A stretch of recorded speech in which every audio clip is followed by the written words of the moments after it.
My fiancé, 26 male, says he won't be able to supply money for our wedding despite working non-stop.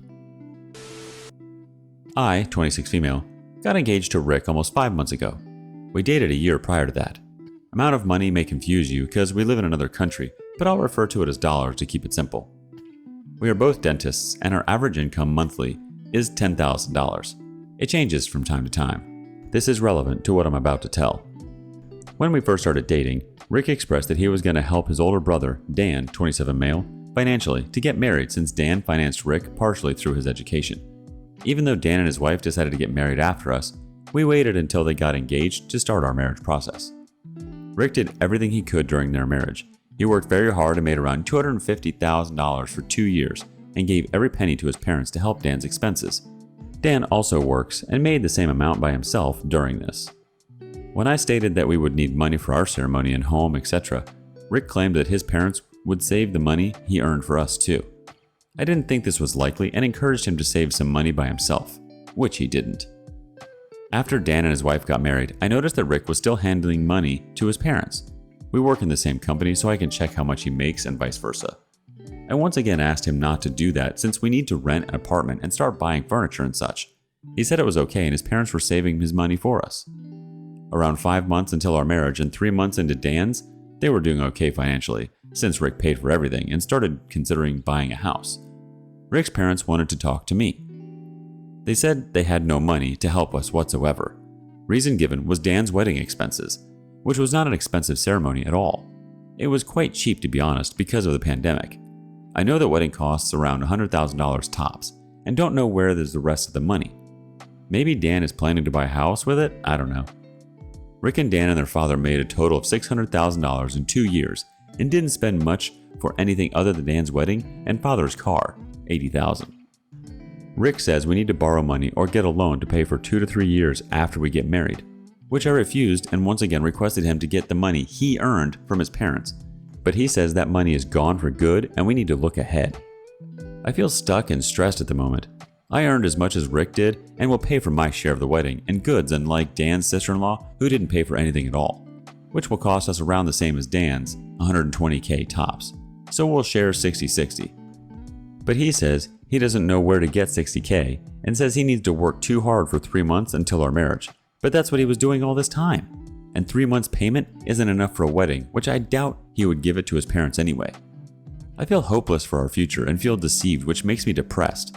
I have no motivation to work or buy things for the house because I don't want to pay with loan money.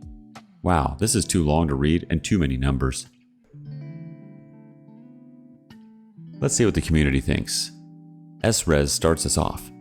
The actual numbers don't matter, but him sending all his money to his parents does matter. Do his parents need the money on an ongoing basis? And what has happened to the money that he previously sent if only some of it has been spent? It all sounds a bit dodgy.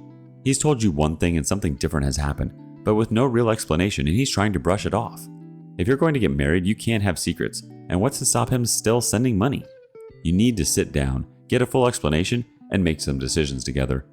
If you can't do this now, you've got to question if you should be getting married at all. Another thought comes from ZeroChan1. There are just too many points of contention for this to have a happy ending. His sister-in-law didn't have to put a penny towards the wedding, but you're supposed to take out a loan to finance his part of the wedding? He is bad with money. His father is bad with money. He gives his money to his parents for safekeeping, yet the money is somehow gone. He cheaps out on your ring. Whenever you want to talk about the money, he gives vague answers. This doesn't sound like someone with your best interests at heart. It's a financial disaster in the making, and I don't think this marriage will last. You are already unhappy with the financial situation while still having separate finances. Marriage is no miracle cure to problems. It doesn't change people. Don't expect all your problems to solve themselves through getting married. Don't expect your fiancé to change after getting married. That's not how it works. But wait, there's an update. It's been 2 months since I first posted and I thought some of you wanted to know what's going on, so here it goes. We went to couples therapy right after I posted that. We've been there a few times and plan to keep going regularly. What we came to conclusion during the therapy is basically Rick needs to separate himself from his family psychologically and financially. The psychiatrist said that he is attached to them in an unhealthy way and needs to act like an individual, which is the hard part for him. He tried to do that during our relationship by getting therapy by himself, but wasn't successful. He kept giving all the money to them and acted the way they command, hence I made the post. But he once again tried talking to his family after we went to therapy. I guess that therapy session made him see the situation clearly and how serious it is. Our therapist resonated with me about wanting to leave if things won't change, and he saw the reality of it. Anyways, he talked to them and stopped giving what he earns altogether. Not a dime this time, and we finally started to save our money for our home and marriage expenses. We bought some furniture already, but since we started from zero, it'll take quite some time to save all of it. So we postponed the ceremony to an unknown date. We'll get married whenever we feel ready. Now, about the money Rick made all this time. The therapist said that it's not my place to ask him where the money went since he made it himself. Giving me an explanation about the money he made earlier would make him dependent. I don't know if that's the right word. To make like it made him dependent to his family before, and it's not a healthy thing. Reasonable, but not what I wanted to hear. So she asked Rick if he wanted to learn money's whereabouts and if he's gonna confront his family or not, and he said he won't do that. So guys, I'll never know what happened to all that money. If they spend all of it, which they pretend they did, or saved it, or buying Dan an apartment with it, I have no idea. Because Rick doesn't plan to ask them at all. Thinking me saving so little despite not giving anyone at all makes me doubt the money Rick made is still out there. Wherever it is, I don't, and shouldn't, give a F anymore. I read all your comments from the last post and want to thank every one of you for all the great advice. Well, let's see what more advice the community has. 4.5 billion 45 says, I think postponing the wedding is smart. His family will try to manipulate and guilt him and do whatever else they can to hold on to him. Heck, they might even invent emergencies. He's going to be under a lot of pressure. I'm glad he can start to see what the therapist sees. Good for him for being able to. As for the money, instead of focusing on the past, maybe it would help to see it as you're a young couple intending to get married. How do people in this stage of life manage their money? I'm sure you can find suggestions online. If you make a plan as a couple, then you're both on the same page. He'll have to show he can save money steadily, start retirement savings such as work or from a Roth IRA if he didn't already, etc. These were very overwhelming for me and did not come naturally, and you can figure out what you should be doing better, or you might already be doing it, but it'll help if he knows you have to change your ways too. I wish you the best. One more comment from Bonnets. Rick should realize that the family he belongs to is not his parents, but your marriage. He has a new family now. He has new responsibilities. If he was an obedient kid until now, it might feel wrong to leave his parents' requests unfulfilled, but he should see what happened.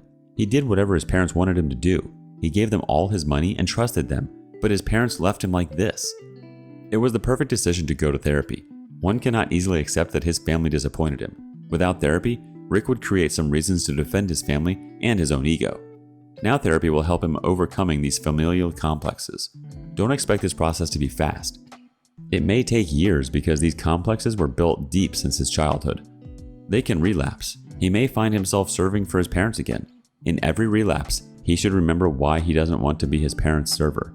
It's a long-lasting process, but he will see he will be happier when he could be himself, not the person his parents want him to be. One more story. Am I the a-hole for telling my kids why we're getting a divorce? Alright, this is messy. Me and my ex-wife got married at 23 and had 3 kids. The 3 kids are 17, 15, and 14. I recently found out my ex-wife has been cheating on me for 3 years. Once I confronted her, she broke down, saying that I was never home, always working. By the way, I worked like that so she could be a stay-at-home mom. I raised my kids to know that cheating is one of the worst things in the world. If you no longer love someone, break up with them. Don't cheat. Even if you have issues with the relationship, work it out or leave them. Now, before we set them down, their mother begged me not to tell them she cheated. I told her that if they asked, I would not lie. She tried to dance around the whole reason for the divorce, citing adult issues. 14-year-old asked why we were getting a divorce, and I told him, flat out, she cheated on me for 3 years. The mother immediately burst out crying, and all the kids were incredibly angry with her. It's been 3 months, and they still haven't spoken to her, saying she ruined their family and their lives, and that she's a cheater and a liar. She's been coming after me online, saying that I'm a bastard and ruined her relationship with her kids. Am I the a-hole? The community weighs in, starting off with infamous Wasabi 907. Not the a-hole. I am a child of divorce. I would have rather known the truth at the time my parents split than learned it a few years later. Your wife cheated. That is a fact. She wanted to conceal that fact. That is an unrealistic expectation. Bad news is not a fine wine. It does not improve with age. Her relationship with the children took a backseat to her infidelity the moment she cheated. You owe her nothing, especially lying to protect her. Another comment comes from Lulu Lucy. You didn't ruin anything. She did by cheating. I was the kid in this scenario before. Not once did I think it was my dad's fault for ruining my relationship with her for telling the truth, nor did the slandering from her help. Stand by your kids close. They'll need it too during this. Even consider family therapy. Not the a-hole. One more thought from Gracie Girl's mom. I was a kid in this scenario too, and I knew what my mother was doing. Kids know more than you think they know. My parents decided to stay together though, for my sister and I. So I grew up with an alcoholic mother constantly fighting with my dad. Thankfully now, mom is sober, and my best friend, and they are still married. Things worked out in the end. Not the a-hole.